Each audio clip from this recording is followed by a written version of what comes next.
ሰላም ሰላም እጅጉን የተወደዳችሁና የተከበራችሁ የአሁን ስፖርት አድማጭ ተመልካቾቻችን እንደምን አደራችሁ። የዕለተ እሁድ የጧት ስፖርታዊ መረጃዎችን ከአሁን ስፖርት ይዘን መጥተናል። ትላንትና ተጠባቂ በርካታ ጨዋታዎች ነበሩ። በእንግሊዝ ፕሪሚየር ሊግ 7ኛ ሳምንት መርሃ ግብር ጨምሮ የሌሎች ሊጎችንም በሰፊው የምንመለከት ይሆናል። እንዲሁም ደግሞ ዛሬ የሚደረጉ ጨዋታዎች አሉ፣ በሰፊው እንመለከታለን። በርካቶቹ ሲጠብቁት የነበረው የቼልሲና የሊቨርፑል ጨዋታ እንግዲህ በቼልሲ አሸናፊነት መጠናቀቁን ነው የተመለከትነው። በዚህም የተነሳ እንግዲህ አሰልጣኝ አርኔ ስሎት ተከታታይ 3 ሽንፈት በ7 ቀን ውስጥ መቅመሳቸውንም ተመልክተናል። ይህንን ጨዋታ በሰፊው እንመለከታለን።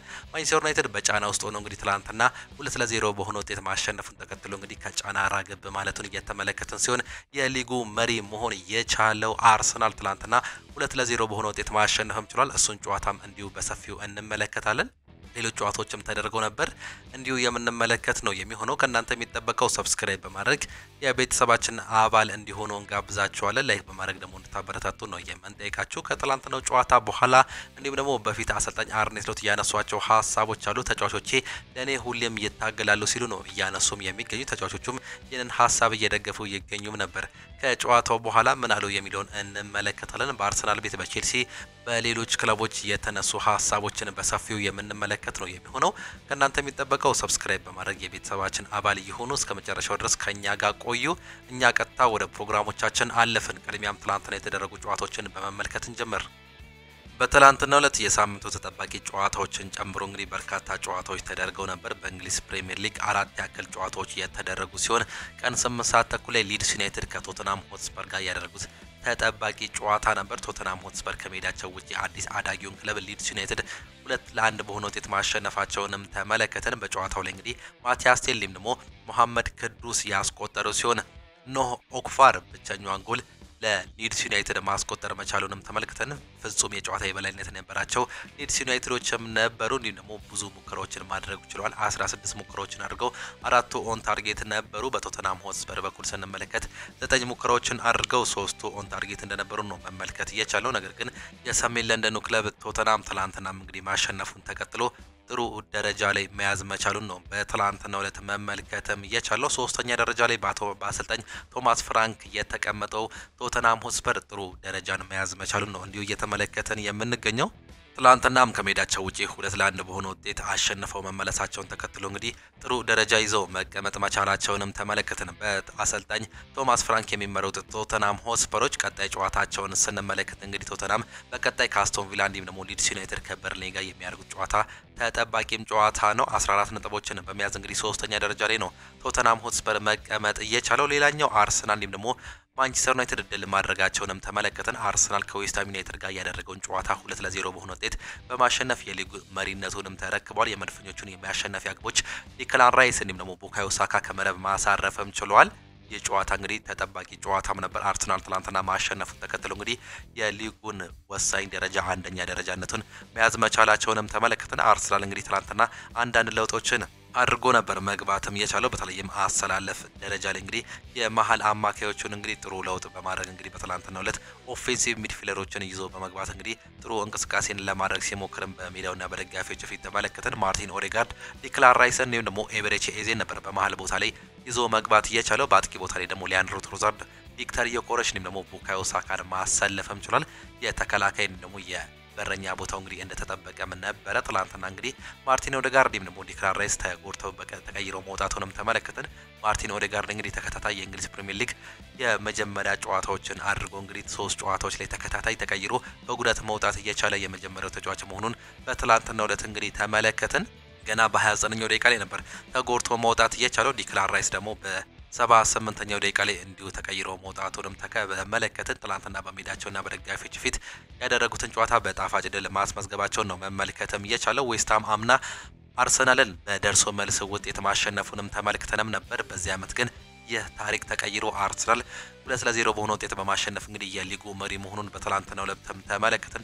ጥሩ ጨዋታ፣ ጥሩ እንቅስቃሴ፣ ጥሩ ቲም፣ ጥሩ ሁሉ ነገር እንግዲህ በአርሰናል በኩል እየተመለከተን ሲሆን በአሁኑ ሰዓት ላይ የደረጃ ሰንጠረዥ እንዲሁም ደግሞ የነጥባቸውን ስንመለከት እንግዲህ አርሰናል 16 ነጥብና 11 ንጹህ ጎሎችን በመያዝ አንደኛ ደረጃነትን የሊጉን ግንባር መያዝም ችሏል። ሊቨርፑል ዩናይትድ ተከታታይ ሽንፈት ትላንትና ማስተናገዱን ተከትሎ በ15 ነጥብ እንዲሁም ደግሞ በ4 ንጹህ ጎል ሁለተኛ ደረጃ ላይ የተቀመጠ ሲሆን ቶተንሃም ስፐር በ14 ነጥብና በ8 ንጹህ ጎል ሶስተኛ፣ በርነማውዝ አራተኛ፣ ክሪስታል ፓላስ አምስተኛ፣ ቼልሲ ስድስተኛ፣ ሰባተኛ ሰንደርላንድ፣ ስምንተኛ ማንቸስተር ሲቲ እንዲሁም ደግሞ ዘጠነኛ ማንቸስተር ዩናይትድ መቀመጣቸውንም ነው እየተመለከተን የምንገኘው።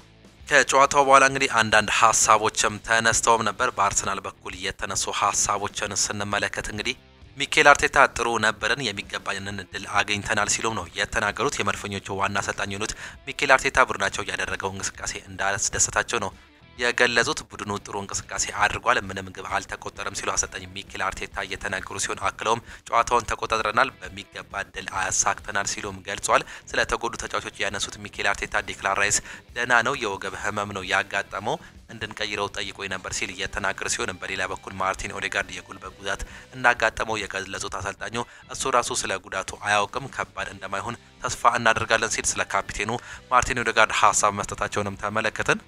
ሌላኛው በተመሳሳይ ቀን 11 ሰዓት ላይ የተደረገው ጨዋታ የማንቸስተር ዩናይትድ እና የአዲሱ አዳጊ ሰንደርላንድም ተጠባቂ ጨዋታ ነበር። በተለይም ከጨዋታው በፊት የአሰልጣኝ ሩበን አሞሪም ጉዳይ ሲነሳም ነበር። ይህ ጨዋታ የሚሸነፍ ከሆነ በሰንደርላንድ የሚሸነፍ ከሆነ አሰልጣኝ ሩበን አሞሪም ይሰናበታል የሚሉ ዘሰን መረጃዎችን ተመልክተንም ነበር። በርካታ መረጃዎችን ሳሙኤል ሎኸርትን ጨምሮ እንግዲህ በርካታ መረጃዎችን ተመልክተንም ነበር። ወደ ጨዋታው ወደ ኦልድ ትራፎርድ ከማቅናታቸውም በፊት ከጨዋታው በፊት አሰልጣኝ ሩበን አሞሪምም ሁሌም ለማሸነፍ ነው የምገባው፣ እኔ መሸነፍን እጠላለሁ ሲሉ ሀሳባቸውን መግለጽ የቻሉ ሲሆን ከጨዋታው በኋላ እንግዲህ ጥሩ ድል አስመዝግበው መውጣቱንም ችለዋል። ማንቸስተር ዩናይትድ ትላንትና አንዳንድ ለውጦችን ባደረገበት የኦልድ ትራፎርድ ጨዋታ 2-0 በሆነ ውጤት ማሸነፍ መቻሉንም ነው እንዲሁ በማንቸስተር ዩናይትድ በኩል መመልከት እየቻለው።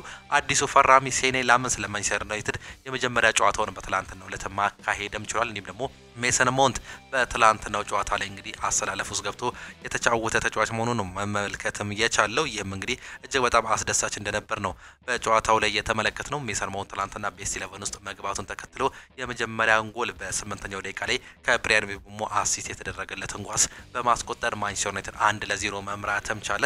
እንዲሁ ደግሞ ከመልስ ውርወራ የተሻገረውን ኳስ እንግዲህ ቤንጃሚን ሴስኮ በ31ኛው ደቂቃ ላይ በማስቆጠር 2-0 መምራትም ቻሉ። ጨዋታውን የገደሉት በመጀመሪያው አጋማሽ እንዲሆነው ነው በማንቸስተር ዩናይትድ በኩል መመልከትም የቻለው። ፍጹም የጨዋታ የበላይነት ነበራቸው። በመጀመሪያው አጋማሽ 5 ሙከራዎችን አድርገው 4ቱ ኦን ታርጌት እንደነበረ በማንቸስተር ዩናይትድ በኩል ተመልክተናል። አማድ ዲያሎ የሞከራቸው ጥሩ እንቅስቃሴዎች ነበሩ። እንዲሁም ደግሞ የብሩኖ ፈርናንዴዝ ሙከራዎችንም ማንሳትም እንችልም ነበር። ማንቸስተር ዩናይትድ ትላንትና እንግዲህ በሜዳውና በደጋፊዎቹ ፊት ወሳኝ ድልን ማስመዝገብም ችሏል። ትላንትናም እንግዲህ ተጫዋቾቹ አሰልጣኝ ሩበን አሞሪም ምን ያህል እንደሚወዱት እንዲሁም ደግሞ ለሱ ድጋፍ እንዳላቸው በጨዋታው ማሳየታቸውን በርካቶቹም እያነሱም ይገኛሉ። ትላንትና ተሰልፈው የተጫወተው ሴኔ ላመንስ የጨዋታው ኮከብ ተብሎ መመረጡንም ተመለከተን። እጅግ በጣም ጥሩ እንቅስቃሴ፣ በራስ መተማመን እንዲሁም ደግሞ ከተጫዋቾቹ ጋር ያለው መግባባት እጅግ በጣም ጥሩ እንደሆነ በርካቶቹም ያነሳሉ። የሴኔ ላመንስ እንደዚህ አይነት ብቃት ማሳየት ለማንቸስተር ዩናይትድ ጥሩ መነቃቃት ይሆናልም ተብሎም ይጠበቃል። ማንቸስተር ዩናይትድ ቀጣዩ ጨዋታው እንግዲህ በአንፊልድ ሮድ የሚደረገው ከሊቨርፑል ጋር የሚያደርጉት ጨዋታም ይጠበቃል። ማንቸስተር ዩናይትድ ትላንትና አሸንፏል። ሊቨርፑል ደግሞ ትላንትና ተከታታይ ሽንፈቱን በሳምንት ውስጥ ሶስተኛ ሽንፈቱን ማስተናገዱን ነው የተመለከትነው።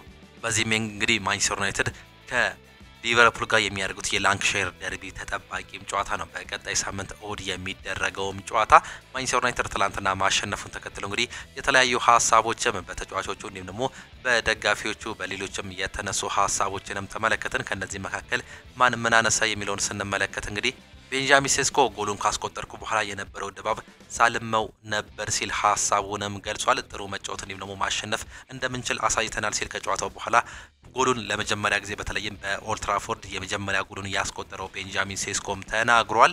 የማንቸስተር ዩናይትድ አጥቂ የሆነው ቤንጃሚን ሴስኮ በኦልድ ትራፎርድ የመጀመሪያ ጎልን ማስቆጠሩን እንዳስደመመው ለራሱም እየገለጸ የሚገኘው ጎሉን ካስቆጠርኩ በኋላ የነበረውን ድባብ ሁሉ ጊዜ ሳልመው የነበረ ነው ሲል ከጨዋታው በኋላ እየተናገረ ሲሆን አክሎም እንዳጠቃላይ አስፈላጊ የሆነ ድል ነው፣ እስከ መጨረሻው ታግለን ጨዋታውን አሸንፈናል በማለትም ነው የተናገረው። ሁሉ ጊዜም ጫና ላይ እንዲሁም ደግሞ በተለይ እንደ ማንቸስተር ዩናይትድ ባለ ትልቅ ክለብ ውስጥ ጥሩ መጫወት እንዲሁም ደግሞ ጨዋታዎችን ማሸነፍ እንደምንችል በድጋሚ አሳይተናል ሲል ቤንጃሚን ሴስኮ ከጨዋታው በኋላ መናገሩንም ተመለከትን። ሜሰን ማውንትም ሲናገር እንግዲህ ለአሰልጣኛችን ሙሉ ድጋፍ እናደርጋለን ሲል ከጨዋታው በኋላም ተናግሯል። የቀያዮቹ ተጫዋች የሆነው ሜሰን ማውንት ተጫዋቹ ለአሰልጣኝ ድጋፍ እንደሚያደርግ ነው የገለጸው። አሰልጣኛችን እንደግፋለን 100% ከሱ ጎን ነን ሲል ሜሰን ማውንትም መናገር መቻሉን ነው እየተመለከትን የምንገኘው። አክሎም ከባድ ውጤቶች ነበሩ፣ ለሁሉም ሰው ህመም ያላቸው ነበሩ፣ ነገር ግን ዛሬ ማሸነፋችን አስፈላጊም ነበር፣ አሸንፈናልም ሲል እንዲሁ እየገለጸም ይገኛል። ይህም እንግዲህ እጅግ በጣም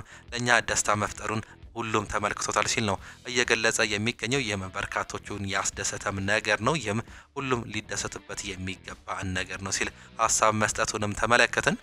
አሰልጣኝ ሩበን አሞሪምም ሲናገሩ እንግዲህ መሸነፍ በጣም እጠላለሁ ሲሉ ነው የተናገሩት። የቀያዮቹ ሰይጣኖች አሰልጣኝ የሆኑት አሰልጣኝ ሩበን አሞሪም ቡድናቸው በትላንትናው ጨዋታ የአጥቂዎች ቡድን ነበር ሲሉም ነው እየገለጹ የሚገኙት። በጨዋታው ጥሩ አልነበረም፣ ነገር ግን እኛን የጠቀመን ቅጽበቶች ነበሩ፣ እናም ጥሩ ተከላክለናል ሲሉ አሰልጣኝ ሩበን አሞሪም ከጨዋታውም በኋላም ተናግሯል። አክሎም መሸነፍ በጣም ነው የመጠላው፣ ዛሬ አሸንፈናል፣ ስለዚህ በጣም ደስተኛ ነኝ ሲሉም ገልጸዋል። አሰልጣኝ ሩበን አሞሪም ከጨዋታው መጠናቀቅ በኋላ ተከታዩን ሀሳብም እንዲሁ በስፋትም ሰጥቷል። ዋነኛው ነገር በሜዳችን እንዲሁም ደግሞ ከሜዳችን ውጪ አንድ አይነት ቡድን አለማየቴ ነው። በሁለቱም አጋማሽ ጥሩ አልተጫወትም፣ ነገር ግን የትኩረት እንዲሁም ደግሞ የመፋለም መንፈስም ነበረን፣ ይህን ጨዋታዎችን እንድናሸነፍ የሚረዱን ነገሮች ናቸው ሲሉም ተናግሯል። ስለ አማድ ዲያሎም ተጠይቀው ነበር። አማድ ባሳየው አቋም በጣም ደስተኛ ነኝ፣ በጣም ጥሩ ተከላክሏል፣ በማጥቃቱ በኩል ደግሞ በጣም ጥሩ እንቅስቃሴም አሳይቶናል፣ ጥሩም እንደሆነም እናውቃለን። ኳሱን በሚይዝበት ጊዜ ሁሌ እድሎችን ይፈጥራል። ከብሪያን ምቤሞ ጋር በጥልቀት እንዲጫወት ያስችሏል። ከብሬንትፎርድ ጨዋታ በኋላ ናፍቀነው ነበር፣ ዛሬ ግን በጣም ጥሩ ተጫውቷል፣ እጅግ በጣም ጥሩ እንቅስቃሴም አድርጎልናል ሲሉ ነው እየገለጹት የሚገኙት። ስለ ሜሰን ማውንትም እንዲሁ ሲናገሩ እንግዲህ ሜሰን ማውንት በመከላከሉ በጣም ጥሩ ነው፣ በጣም ብልህም ተጫዋች ነው፣ እንዴት ማጥቃት እንዳለበትም ያውቃል። ዛሬ በጣም ጥሩም አድርጓል። እንዲቀየር የተደረገውም ደግሞ ደቂቃዎችን መቆጣጠር ስላለብን ነው ሲሉ አሰልጣኙ ተናግሯል። ከጨዋታው በኋላ ስለነበረው አንዳንድ ቅጽበቶችም ሲያነሱ አሰልጣኝ ሩበን አሞሪም ሌላኛው ምሽት የተጠበቀው ጨዋታ ነው በቼልሲና እንዲሁም ደግሞ በሊቨርፑል መካከል የተደረገው የስታንፎርድ ብሪጅ ጨዋታ እንግዲህ በቼልሲ 2-1 አሸናፊነትም የተጠናቀቀ ጨዋታ ነው። የጨዋታ እንግዲህ እጅግ በጣም ድራማዊ ጨዋታ እንደነበርም ነው መመልከትም የቻለው። ይህም ጨዋታ እንግዲህ በርካቶቹ ሲጠብቁ እንዲሁም ደግሞ ቅድሚያ ግምታቸውን ለሊቨርፑል ሲሰጡ እንደነበር እየተመለከትን ሲሆን በስተመጨረሻ ግን አሰልጣኝ ኤንዞ ማሬስካ እንዲሁም ደግሞ ቼልሲዎች አሸናፊ ሆነው በደስታ መውጣታቸውንም በስተመጨረሻ ተመለከትን። ሊቨርፑል እንግዲህ ባለፉት 7 ቀናት ውስጥ ብቻ 3 ተከታታይ ሽንፈትን ማስተናገድም ችሏል። ይህም በአሰልጣኝ አርነ ስሎት ስር የመጀመሪያቸውም ነው። በእንግሊዝ ፕሪሚየር ሊግ ተከታታይ ሁለተኛ ሽንፈት እንዲሁም ደግሞ ሻምፒዮንስ ሊጉ ደግሞ አንድ ሽንፈት ማስተናገዳቸውን ተከትሎ እንግዲህ ጥሩ ያልሆነ ሳምንትን ማሳለፍም ችሏል። የመጀመሪያውን ሽንፈት እንግዲህ በክሪስታል ፓላስ ባለቀ ደቂቃ በ96ኛው ደቂቃ ላይ በኤዲ ኒኪታ ተቆጥሮባቸው የመጀመሪያ ሽንፈት ያስተናገዱ ሲሆን ትላንትና ደግሞ በቼልሲ 2-1 ከሜዳቸው ውጪ መሸነፍም ችሏል። ለመጨረሻ ጊዜ እንግዲህ ቼልሲን በስታንፎርድ ብሪጅ ያሸነፉት ከ5 ዓመታትም በፊት ነው። ትላንትናም እንግዲህ ዳግም ከሜዳቸው ውጪ ሊቨርፑሎች ተሸንፈዋል። አሰልጣኝ ኤንዞ ማሬስካ እጅግ በጣም የሚገርም ድል ነው ሲሉም ገልጸውታል። ትላንትና ገና በ19ኛው ደቂቃ ላይ ከማሎ ጉስቶ የተሻገረለትን ኳስ እንግዲህ እጅግ በጣም በሚያስገርም ሁኔታ ሞይሴስ ካይሴዶ ከቦክስ ውጪ የመታት ኳስ ወደ ጎልነትም ተቀየረች። ከዛ በሁለተኛው አጋማሽ ኮዲ ጋክፖ በ63ኛው ደቂቃ ላይ ከአሌክሳንደር አይዛክ የተሻገረለትን ኳስ እንግዲህ ፔናልቲ ቦክስ ውስጥ በማስቆጠር አቻ ማድረግም ቻለ። በዚሁ ውጤት ይጠናቀቃል ተብሎ ሲጠበቅ 7 ደቂቃዎች ተጨምረው 95ኛው ደቂቃ ላይ ከማርኮ ኩሬላ የተሻገረለትን ኳስ ተቀይሮ የገባው ስቲቮ በማስቆጠር እንግዲህ ወሳኛውን 3 ነጥብ ለቼልሲ ማስመዝገብም ችሏል። ትላንትናም ተከታታይ ሽንፈት በሊቨርፑል በኩል የተመለከትነውም ነው። በትላንትናው ጨዋታ ላይ እንግዲህ 2 ጉዳቶችን በቼልሲ በኩል ተመልክተናል። በዚህ ሰዓት ላይ እጅግ በጣም በጉዳት እየታመሰ የሚገኘው የቼልሲው ቲም ትላንትናም 2 አማካይ ተጫዋቾችን ቤል ዋይት ባዲያሽልንም ደግሞ አቺምፖንግን በጉዳት ምክንያት በሁለተኛው አጋማሽ ማጣቱንም ነው መመልከትም እየቻለው። ነገር ግን ወሳኛውን 3 ነጥብ አሳክቶ መውጣትም ችሏል። በዚህም የተነሳ እንግዲህ ሊቨርፑል የመሪነቱን ወደ አርሰናል በማስረከብ ሁለተኛ ደረጃ ላይ መቀመጥ መቻሉን እየተመለከተን ሲሆን ቼልሲዎች ደግሞ ትላንትና ማሸነፋቸውን ተከትሎ ወደ 6ኛ ከፍ ማለትም ችሏል። ተከታታይ 3 ጨዋታ አላሸነፉም ነበር። 2 ተከታታይ ሽንፈት እንዲሁም ደግሞ አንዳቻ ነበራቸው። ከጨዋታው በኋላ እንግዲህ አንዳንድ ሀሳቦችም ተነስተዋል። ቨርጂል ቫን ዳይክ የሆነው ነገር በጣም ያማል ሲል ነው እየገለጸም የሚገኘው። የሊቨርፑል አምበል የሆነው ቨርጂል ቫን ዳይክ በቼልሲ የደረሰባቸው ሽንፈት ያማል ሲልም ገልጾታል። በመጨረሻ ደቂቃ አግብተን እያሸነፈን ስንደሰት ነበር ያለው ቨርጂል ቫን ዳይክ አሁን ላይ በተቃራኒው ሆኗል፣ ስሜቱ ያማል ሲል እንዲሁ እየገለጸውም ይገኛል። አክሎም ይህ አመት አስቸጋሪ ይሆናል ብዬ ተደጋግሜ ተናገር ያለው ሜዳ ላይ ብቻ አይደለም ከሜዳም ውጪም አስቸጋሪ ይሆናል ሲል ተደምጧል። ከዚህ ጨዋታ በፊት እንግዲህ ተከታታይ ሽንፈት ሲያጋጥማቸው መረጋጋት አለብን፣ ማሸነፍም አለብን ሲሉ መግለጻቸውንም ተመልክተንም ነበር። ጎሉን ያስቆጠረው ሞይሴስ ካይሴዶም ሲናገር እንግዲህ ሁሉም ሰው በጣም ተደስቷል ሲል ነው የገለጸው። የቼልሲን አንድ ግብ ያስቆጠረው ሞይሴስ ካይሴዶ በመጨረሻ ደቂቃ አስቆጥሮ ማሸነፍ አስደሳች መሆኑንም ገልጿል። ቡድኑ ሁሉም ሰው ተደስቷል፣ በጣም ደስተኞች ነን ሲል ሞይሴስ ካይሴዶ ስሜቱንም ገልጿል። የማሸነፊያ ግቦችን የተቆጠረችበት ሰዓት የተጠየቀው ሞይሴስ ካይሴዶ ባለቀ ሰዓት ማስቆጠር አስደሳች ሲል ነው እንዲሁ የገለጸው። ሁሉም ነገር በፈጣሪ እጅ ነው፣ የመምታት እድል አግኝተ መምታት እንደሚገባ አውቅም ነበር፣ ድንቅ ጎል አስቆጠር ያለ ሲል ሞይሴስ ካይሴዶ ከጨዋታው በኋላም ተናግሯል። አሰልጣኝ አርኔ ስሎትም ሲናገሩ እንግዲህ ሜዳ ላይ ሁለት ምርጥ ቡድኖች ነበሩ ሲል ነው የገለጸው። የሊቨርፑል ዋና አሰልጣኝ አርኔ ስሎት በትላንትናው ጨዋታ ሁሉም ቡድኖች ጥሩ መንቀሳቀስ ችሏል ሲሉም ገልጿል። ዛሬ ሜዳ ላይ ሁሉም ጥሩ ቡድኖች ነበሩ ያሉት አሰልጣኝ አርኔ ስሎት ቼልሲ የመጀመሪያ ጎል በመጀመሪያ ሙከራ ነው ያስቆጠረው ሲሉም እንዲሁ አስታውሷል። አሰልጣኙ አክሎም ቡድናቸው እንደ ጋላታሳራይ ጨዋታ ሁሉ አንድ ግንኙነትን ማባከለው እንዲህ ደግሞ ጨዋታውን በትንሽ ነገሮች መወሰኑንም አስረድቷል። ከጨዋታው በኋላ ማርኮ ኩሬላም ሲናገር ጨዋታውን ማሸነፍ ይገባናል ሲልም ገልጿል። የሰማዮቹ የመስመር ተጫዋች እንዲሁም ደግሞ አሲስት ማድረግ የቻለው ማርኮ ኩሬላ ቡድናቸው የምሽቱ ድል እንደሚገባውም ነው የገለጹት። ማሸነፍ ይገባናል፣ ጨዋታውን በጥሩ መልኩ ጀምረናል፣ ነገር ግን በሁለተኛው አጋማሽ ያለንን አላደረግንም፣ ያንን ማሻሻል አለብን፣ ነገር ግን ድሉ ይገባናል ሲል ማርኮ ኩሬላም ተናግሯል። የተወሰኑ አስቸጋሪ ሳምንታት ማሳለፋችንን ያነሳው ማርኮ ኩሬላ የዛሬው ድል በቡድኑ ጥሩ ጊዜ እንደነበረም ገልጿል። ይህ በራስ መተማመን ይሰጠናል፣ 3 ነጥቡን ወስደን ወደ እረፍት እንሄዳለን፣ በጣም ደስተኞች ነን ሲል ሀሳቡን ገልጿል ማርኮ ኩሬላ። ትላንትና እንግዲህ አንዳንድ ነገሮችን ስናነሳ አርሰናል ትላንትና በአሰልጣኝ ሚኬል አርቴታ እየተመሩ እንግዲህ 300ኛ ጨዋታቸውን ማድረግ ችሏል። አሰልጣኝ ሚኬል አርቴታ 300ኛ ጨዋታቸውን በመሩበት ጨዋታ 2-0 ያሸነፉ ሲሆን እንግዲህ የማሸነፍ ነጻሪያቸውን 60% መድረሱ ነው የተገለጸው። ይህም በአርሰናል ቤት እንግዲህ ትልቅ ማሸነፍ እየቻለው አሰልጣኝ መሆኑ ነው በታሪክ መመልከትም እየቻለው። እንዲህ ደግሞ ቡካዮ ሳካ ትላንትና 200 ጨዋታውን ነው እንግዲህ 200ኛ ጨዋታውን ነው ለአርሰናል ማድረግም እየቻለው። በዛም ጨዋታ ላይ እንግዲህ 100ኛ የጎል አስተዋጽኦ ማድረጉን በትላንትናው ጨዋታ ላይም ተመለከትን። ይህም ጥሩ ስታቲክስ መሆኑ ነው የተመለከትነው። በማንቸስተር ዩናይትድ በኩል ደግሞ አንዳንድ ስታቲክሶችን ስንመለከት አሰልጣኝ ሩበን አሞሪም 50ኛ ጨዋታቸውን ነው ትላንትና ማድረግም እየቻሉት። በ50ኛ ጨዋታቸው እንግዲህ ከአሰልጣኝ ሰር አሌክስ ጃክማን ፈርጉሰን በኋላ የተሰጡት እንዳለ አሰልጣኞች ማለት ይቻላል 50ኛ ጨዋታቸውን ማሸነፍ አልቻሉም። ነገር ግን ይህ ነገር መቀየሩን በአሰልጣኝ ሩበን አሞሪም ስር ትላንትና ማሸነፋቸውን ተከትሎም ተመለከትን። እንዲሁም ደግሞ 50ኛ ጨዋታውን ያደረገው ሌላኛው ተጫዋች ደግሞ ማቲያስ ደሊት ነው።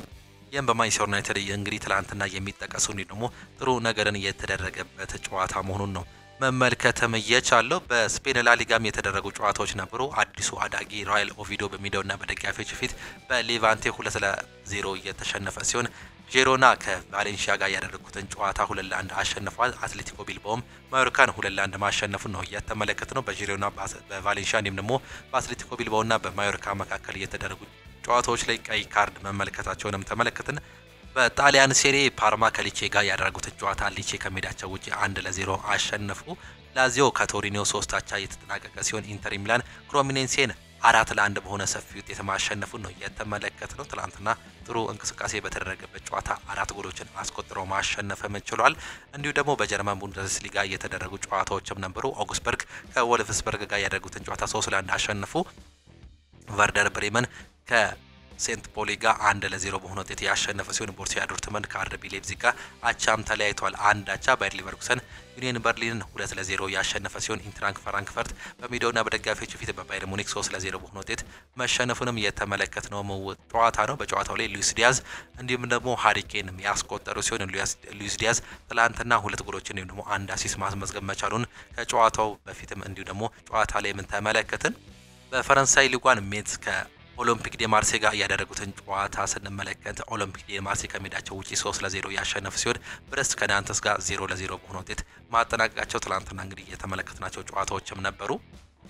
ዛሬም የሚጠበቁ ጨዋታዎች አሉ። በእንግሊዝ ፕሪሚየር ሊግ 5 ያክል ጨዋታዎች የሚደረጉ ሲሆኑ 4ቱ ቀን 10 ሰዓት ላይ የሚጀምሩ ይሆናሉ። አንድ ጨዋታ አመሻሽ 12 ሰዓት ተኩል ላይ እንደሚጀምር መርሃ ግብሩ ሲያሳየን እንግዲህ ከቀን 10 ሰዓት ጀምሮ የሚደረጉ ጨዋታዎችን ስንመለከት ወልቨርሃምፕተን ከብራይተን ኤንድ ሆቭ አልቢዮን ጋር የሚያደርጉት የቀን 10 ሰዓት ጨዋታም ተጠባቂ ጨዋታ ነው። ይህም ጨዋታ እንግዲህ በተለይም ወልቨርሃምፕተን በዚህ ዓመት 1 ነጥብ ብቻ ነው ማሳካተም የቻለው። በሙኒክስ ስቴዲየም እንግዲህ ያደረገውን ጨዋታ 1 ነጥብ በመያዝ እንግዲህ ማጠናቀቁን ተመልክተንም ነበር ከዚህ በፊት በተደረገ ጨዋታ። ዛሬ ደግሞ እንዲሁ የሚደረግ ጨዋታም አለ በሜዳቸውና በደጋፊዎቹ ፊት።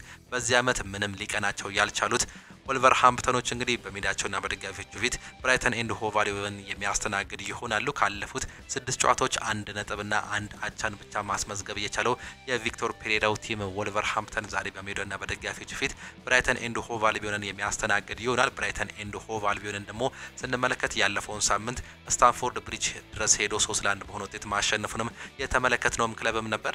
በዚህ ዓመት እንግዲህ ኮንሲስተንሲ ያለው ቲም ባይሆንም ብራይተን ኤንድ ሆቭ አልቢዮን ጥሩ እንቅስቃሴ እያደረገም ይገኛል። ቼልሲን እንዲሁም ደግሞ ማንቸስተር ሲቲን ያሸነፈበት ጨዋታ በዚህ ዓመት ተጠቃሾችም ጨዋታዎችም ናቸው። እነዚህ ሁለት ክለቦች በታሪካቸው በተገናኙበት ጊዜ 21 ጊዜ ብራይተን ያሸነፈ ሲሆን 7ቱን ወልቨርሃምፕተን ማሸነፍ ችሏል። 16ቱን ባቻ ውጤት ነው ማጠናቀቅም የቻሉት። ካውሮ ሚቱማ በዛሬው ጨዋታ ላይ የማይገኝም ተጫዋች ነው። እንዲሁም ደግሞ ጆኤል ቬልትማን በጉዳት ምክንያት የማይገኝ ተጫዋች ሲሆን ማርችም እንዲሁ በጉዳት ምክንያት የማይገኝ ተጫዋች መሆኑን በብራይተን በኩልም ተመለከትን። ጎንዛሌዝ ብቻ ነው እንግዲህ በወልቨርሃምፕተን በኩል በጉዳት ምክንያት የማይገኘው ተጫዋች መሆኑን እየተመለከትን የምንገኘው። ኒውካስል ዩናይትድ ኖቲንጋም ፎረስት ጋር የሚያደርጉት ጨዋታ ተጠባቂ ጨዋታ ነው። በሴንት ጄምስ ፓርክ ስቴዲየም የሚደረገው የተመሳሳይ ቀን 10 ሰዓት ጨዋታ ነው። ይህም ጨዋታ ኒውካስል ዩናይትድ በዚህ ዓመት እንግዲህ ጥሩ ጊዜን እያሳለፈም አይገኝም። በተመሳሳይ ኑኖ ስፒሪቶ ሳንቶን ያሰናበተው ወልቨርሃምፕተንም እንግዲህ በአሰልጣኝ አንጌ ፖስቴኮግሉ ዘመንም ጥሩ እንቅስቃሴ እያደረጉ ከማይገኙ ክለቦች መካከልም ይጠቀሳል። ይህን ነገር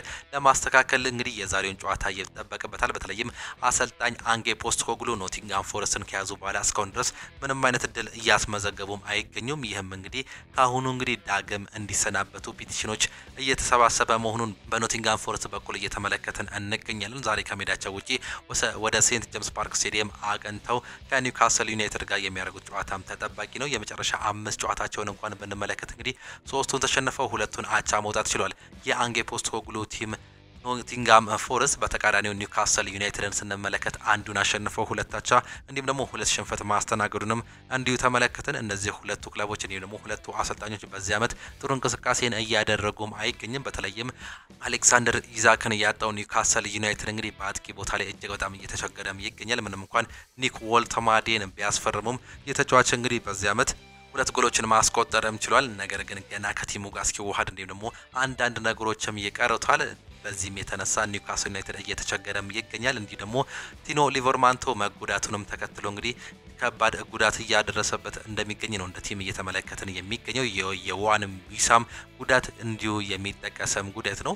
ያኮብ ራምሴም እንግዲህ እነዚህ ሁለቱ ተጫዋቾች እንግዲህ በክረምት የዝውውር መስኮት የፈረሙ ተጫዋቾች እንደነበሩ እናስታውሳለን። ነገር ግን እስካሁን ድረስ ምንም አይነት ደቂቃ ለኒውካስል ዩናይትድ መጫወትም አልቻሉም። ይህም ለኤዲሃው እንግዲህ የማጥቃት አማራጭ ነበሩ። እነዚህ ሁለቱ ክለቦች እንግዲህ በተገናኙበት ጊዜ ኒውካስል ዩናይትድ 50 ጊዜ ያሸነፈ ሲሆን 24ቱን በአቻ ውጤት አጠናቀው 34ቱን ደግሞ ኖቲንጋም ፎረስት ማሸነፉንም ተመለከትን። በዚህ ዓመት እንግዲህ ጥሩ እንቅስቃሴ እያደረጉ ከሚገኙ መካከል ክሪስ ውድ በኖቲንጋም ፎረስት በኩል 2 ጎል ያስቆጠረ ሲሆን ኒክ ወልተማዴም እንግዲህ በእንግሊዝ ፕሪሚየር ሊግ 2 ጎሎችን ማስቆጠር እየቻለ የኒውካስል ዩናይትድ ተጠቃሽም ተጫዋች ነው። ዛሬም የሚያደርጉት ጨዋታ የሚጠበቅ ነው። በተመሳሳይ 10 ሰዓት በኤቨርተን ስቴዲየም ከክሪስታል ፓላስ ጋር ኤቨርተን የሚያደርገው ጨዋታም ይጠበቃል። ይህም እንግዲህ በርካቶቹ የሚጠብቁትም ጨዋታ ነው። ኤቨርተኖች እንግዲህ በዚህ ዓመት ጥሩ እንቅስቃሴ እያደረጉም ይገኛሉ። ካለፉት 5 ጨዋታዎች 2ቱን አቻውተው አንዱን በሽንፈት ያጠናቀቁ ሲሆን 2ቱን ማሸነፍም ችሏል። እንዲሁ በተመሳሳይ ደግሞ ሌላኛውን ቲም ክሪስታል ፓላስን ብንመለከት እንግዲህ በዚህ ዓመት ምንም አይነት ሽንፈት ያላስተናገደም ክለብ ነው። ያለፉትን 2 ጨዋታዎች እንግዲህ ማሸነፍም ችሏል። በተለይም በሜዳቸውና በደጋፊዎቹ ፊት ያደረጉትን ጨዋታ 2-1 በሆነ ውጤት ሊቨርፑልን ያሸነፉበት እንግዲህ በርካቶቹም የሚጠቅሱት ጨዋታም ነበር። በ96ኛው ደቂቃ ላይ ባስቆጠረው ጎል እንግዲህ ኤዲ ኒኬታ ማሸነፉንም ተመልክተናል። ዛሬም እንግዲህ ይሸነፋሉ ተብሎ ከማይጠበቁ ክለቦች መካከልም ይጠቀሳል። አሰልጣኝ ኦሊቨር ግራስነርን የያዘው ክሪስታል ፓላስ በዚህ ዓመት ጥሩ እንቅስቃሴ ከማያደርጉ ክለቦች መካከልም ይጠቀሳል። አሰልጣኝ ኦሊቨር ግራስነር እንግዲህ ለማንቸስተር ዩናይትድ ከሚታጩ አሰልጣኞች መካከል እንደሆነ ከዚህ በፊትም ተመልክተናል። አሰልጣኝ ዴቪድ ሞይስም ጭምር ወደ ኤቨርተን ከተመለሱ በኋላ በዚህ ዓመት ጥሩ እንቅስቃሴ እያደረጉ የሚገኙም ክለቦች ናቸው። እነዚህ ሁለቱ ክለቦች በታሪካቸው በተገናኙ ጊዜ ኤቨርተን 25 ጊዜ ያሸነፈ ሲሆን ክሪስታል ፓላስ 12 ጊዜ ማሸነፍም ችሏል። 21ዱን በአቻ ውጤት ነው ማጠናቀቅም የቻሉት። የዛሬውን ጨዋታ እንዲሁ ተጠባቂ ጨዋታ ነው። ጃክ ግሪሊሽ እስካሁን ድረስ እንግዲህ 4 አሲስቶች ያሉት የኤቨርተን ተጫዋች መሆኑን ተመልክተናል። አስቶን ቪላ ከበርንሌይ በተመሳሳይ 10 ሰዓት የሚደረግም ጨዋታ እንደሆነ የሚያመላክተን ሲሆን አስቶን ቪላ እንግዲህ በዚህ ዓመት የመጀመሪያ እድላቸውን ያለፈው ሳምንት በሜዳቸውና በደጋፊዎቹ ፊት በዚህቹ በቪላ ፓርክ ባደረጉት ጨዋታ ፉልሃምን 3-1 ያሸነፉበት ጨዋታም ይጠቀሳል። ከዛ በፊት ምንም አይነት 3 ነጥብ ማያዘም አልቻሉም ነበር። በተቃራኒው ደግሞ በርንሌ ተከታታይ 4 ሽንፈቶችን ማስተናገድ መቻሉን ነው የተመለከትነው። አንድ ድል ማስመዝገቡን እንዲሁ የምናስታውሰውም ጉዳይ ነው። ይህም ጨዋታ እንግዲህ በአሰልጣኝ ኡናይ ኤምሬ ለሚመራው አስቶን ቪላ እንግዲህ ተከታታይ ድል ለማስመዝገብ ወሳኝ ጨዋታም ይሆንላቸዋል ተብሎም ይጠበቃል። እነዚህ ሁለት ክለቦች በታሪካቸው በተገናኙበት ጊዜ አስቶን ቪላ 50 ጊዜ ያሸነፈ ሲሆን 38ን ደግሞ በርንሌይ ማሸነፍም ችሏል። 29 ጊዜ ደግሞ በአቻ ውጤት ነው ማጠናቀቅ የቻሉት። ለመጨረሻ ጊዜ በተገናኙበት ጊዜ በዚሁ በቪላ ፓርክ ስቴዲየም በተደረገ ጨዋታ 3-2 በሆነ ውጤት ማሸነፉንም የምናስታውሰው የካቻምናው ውጤት መሆኑንም እናስታውሳለን። አስቶን ቪላ 3-2 በሆነ ውጤት ነበር ለመጨረሻ ጊዜ ሲገናኙ ማሸነፍም የቻሉት። ይህም ተጠባቂ ጨዋታ ነው። ብሬንትፎርድ ከማንቸስተር ሲቲ ጋር የሚያደርጉት ተጠባቂ ጨዋታ ነው። ብሬንትፎርድ እንግዲህ ጥሩ ጊዜን እያሳለፈ ከሚገኙ ክለቦች መካከልም ይጠቀሳል። ያለፈውን ጨዋታ በሜዳውና በደጋፊዎቹ ፊት በቴክ ኮሚኒቲ ስቴዲየም ማንቸስተር ዩናይትድን ሌላኛውን የማንቸስተር ከተማ ቲም በማስተናገድ 3-1 በሆነ ውጤት ማሸነፉን እናስታውሳለን። ዛሬ ደግሞ እንዲሁ ማንቸስተር ሲቲን ሌላኛውን ውሃ ሰማያዊውን ክለብ ደግሞ የሚያስተናግድም ይሆናል። ማንቸስተር ሲቲዎች ደግሞ ያለፈውን ጨዋታ በርንሌይን በሜዳቸውና በደጋፊዎቹ ፊት 5-1 በሆነ ውጤት ማሸነፉንም ተመልክተናል። አሰልጣኝ ፔፕ ጋርዲዮላ እንግዲህ ወሳኝ ድል ነው ሲሉ ገልጸዋል። ይህንን ጨዋታ ለማሸነፍ ነው ከሜዳችን ውጪ የምንሄደው ሲሉ እየገለጹም ይገኛሉ። በዚህ ስቴዲየም እንግዲህ ባደረጉት የመጨረሻ ጨዋታ 2-2 በሆነ ውጤት አምና ማጠናቀቃቸውንም ተመለከትን። በ21ኛ ሳምንት የእንግሊዝ ፕሪሚየር ሊግ በዛ ጨዋታ ላይ ያስቆጠሩ ተጫዋቾችን ስንመለከት ሁለቱንም ፊል ፎደን ያስቆጠረ ሲሆን ዮሐን ዊሳም ደግሞ ክሪስቲያን ኖርጋርድ ነበር ከ2-0 መመራት ተነስተው አቻ እንዲያደርጉም የቻሉት። እነዚህ ሁለቱ ተጫዋቾች በአሁኑ ሰዓት ላይ ዮሐን ዊሳ በኒውካስል ዩናይትድ ቤት እንዲሁም ደግሞ ክሪስቲያን ኖርጋርድ በአርሰናል ቤት የሚገኙም ተጫዋቾችም ናቸው። የዛሬም ጨዋታ ይጠበቃል። በአጠቃላይ እንግዲህ 22 ጊዜ የተገናኙ ሲሆን 12ቱን ማንቸስተር ሲቲ ያሸነፈ ሲሆን 8ቱን ደግሞ ብሬንትፎርድ አሸንፏል። ሁለቱን በአቻ ውጤት ማጠናቀቃቸው ነው እየተመለከተን የምንገኘው። አሰልጣኝ ፔፕ ጋርዲዮላም እንግዲህ ለማሸነፍ እንሄዳለን ከሜዳዎችን ውጪ እያሉም ይገኛሉ። በስፔን ላሊጋ የሚደረጉ ጨዋታዎችንም እንዲሁ በተመሳሳይ ስንመለከት ዲፖርቲቮ አላቬዝ ከኤልቼ ጋር የሚያደርጉት የቀን 9 ሰዓት ጨዋታ ተጠባቂ ጨዋታ ነው። ሲቪያ ከባርሴሎና ቀን 11 ሰዓት ከሩብ ላይ የሚጀምር ጨዋታ ነው። ይህም ጨዋታ በርካቶቹ የሚጠብቁት ጨዋታ መሆኑን እንዲሁ ተመለከትን። ባርሴሎና እንግዲህ የሊጉ መሪው መሆኑ የሚቀጥልበትን እድል እንግዲህ ዛሬ የሚያመቻችም ይሆናል። እነዚህ ሁለቱ ክለቦች ከዚህ በፊት በተገናኙበት ጊዜ ባርሴሎና 119 ጊዜ ያሸነፈ ሲሆን 45ቱን ሲቪያ ማሸነፍም ችሏል። 40ውን ደግሞ በአቻ ውጤት ነው ማጠናቀቅ የቻሉት። ሲቪያ በዚህ ዓመት ጥሩ እንቅስቃሴ እያደረጉ ከሚገኙ የስፔን ክለቦች መካከልም ይጠቀሳል። ባርሴሎና ካለፉት 5 ጨዋታዎች 4 ተከታታይ ድል ማስመዝገቡን ነው እየተመለከትነው። አንድ አቻ ብቻ ነው እንግዲህ እስካሁን ድረስ ያስመዘገበው። ከዛ በኋላ አንድ ሽንፈት ከዚህ በፊት ያስመዘገበውን እንዲሁ እናስታውሳለን። ፌራን ቶሬዝ 4 ጎልና 1 አሲስት ያለው ተጫዋች ሲሆን ራፊኒያ እንዲሁ 3 ጎልና 2 አሲስት ያስመዘገበም ተጫዋች ነው። ሩበን ቬጋስ እንግዲህ 3 አሲስት እና 1 ጎል ያስመዘገበ የሲቪያ ተጫዋች መሆኑንም ተመለከትን። በዛሬው ጨዋታ ላይ ጆዋን ጋርሺያ፣ ራፊኒያ፣ ላሚን ያማል፣ ፌርሚን ሎፔስ፣ ጋቪ እንዲሁም ደግሞ ቴር ስቴገን በጉዳት ምክንያት የማይገኙ የባርሴሎና ተጫዋቾችም ናቸው። ላሚን ያማል እንግዲህ ለ4 ሳምንታት ያክል ከሜዳ ሊርቅ እንደሚችል መረጃዎች እያሳዩም ይገኛሉ። ሌላኛውን ጨዋታ ስንመለከት ሪያል ሶሲዳድ ከሪያው ቫይካኖ ጋር የሚያደርጉት ጨዋታ ሲጠበቅ ኢስፓኞል ሪያል ቤቲስን ያስተናግዳል። አትሌቲኮ ማድሪድ በዚህ ዓመት እንግዲህ እየተንገዳገደ ቢገኝም የመጨረሻ 2 ጨዋታዎችን ማሸነፉንም ተመለከተን። እንዲሁም ደግሞ ወሳኙን የማድሪድ ደርቢን ማሸነፉንም ተመልክተናል። ያለፈውን ሳምንት ዛሬ ከሜዳቸው ውጪ የሚያደርጉት ጨዋታም ተጠባቂው ጨዋታ ነው። እንግዲህ በተቃራኒው ደግሞ ስንመለከት ሴልታ ቪጎ በዚህ ዓመት እንግዲህ ተከታታይ አቻዎችን ያስመዘገበ ክለብ መሆኑንም ተመለከተን። ይህም ጨዋታ የሚጠበቅ ጨዋታ ሲሆን በጣሊያን ሴሪ የሚጠበቅ የምሽት 3:45 ተጠባቂ ጨዋታ አለ። ጁቬንቱስ ከኤሲ ሚላን የሚያደርጉት ተጠባቂ ጨዋታን ስንመለከት እንግዲህ ጁቬንቱስ ከኤሲ ሚላን በጁቬንቱስ ስቴዲየም የሚደረግም ጨዋታ ነው። እነዚህ ሁለቱ ክለቦች በታሪካቸው በተገናኙበት ጊዜ ጁቬንቱስ 83 ጊዜ ያሸነፈ ሲሆን 75ቱን በአቻ ውጤት አጠናቋል።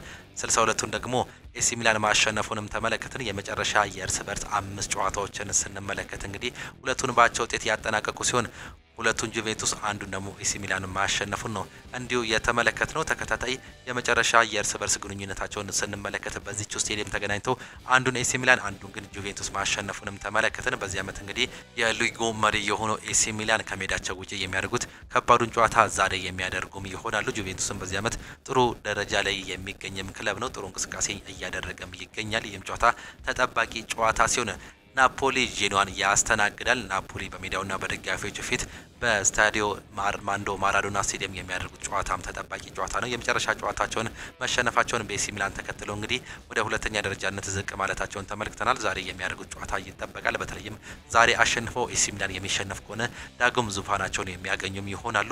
ቦሎኛ ከፒሳ ጋር ሲጫወቱ ፊዮረንቲና ከሮማ እንዲሁም ደግሞ ዩዲኔዜ ከካግሊያሪ ጋር የሚያደርጉት ተጠባቂም ጨዋታም አለ። በጀርመን ቡንደስሊጋ ደግሞ ስቱትጋርት ሂደንየምን ሲያስተናግድ ሃምበርገር ከሜንዝ፣ ቦሩሲያ ሞንቸግላድባ ከፍራይቡርግ ጋር የሚያደርጉት ጨዋታ ይጠበቃል። በፈረንሳይ ሊጓን ኦሎምፒክ ሊዮን ቶሉስን ያስተናግዳል። ስትራስቡርግ ከአንገርዝ፣ ሊሃርቭ ከስቴድ ሬንስ እንዲሁም ደግሞ ሞናኮ ከኒስና ሊል ከፔዤ ጋር የሚያደርጉት ተጠባቂ ጨዋታ ነው። ሊል ከፔዤ ምሽት 3:45 የሚያደርጉት ጨዋታ መሆኑንም ተመለከትን።